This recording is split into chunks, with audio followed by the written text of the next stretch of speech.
Så her i aftes, der fik vi en masse leaks fra BricsHub, så lad os tale om dem. Så Dragon Ball kommer til at være en hel serie næste år, og der kommer et sæt her til november, hvilket kommer til at koste imellem sådan 1200 og 1600, og det kommer også til at have minifigurer. Men der kommer en hel serie næste år, og det kommer nok til at starte med sådan noget med Dragon Ball Z.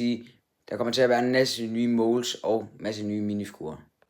K-pop Demon Hunters kommer til at gøre lidt samme som Wicked gjorde sidste år, hvor at lejesæssene kommer til at have minidukker, og displaysæssene kommer til at have minifigurer. Og ja, det er en virkelig god måde at gøre det på.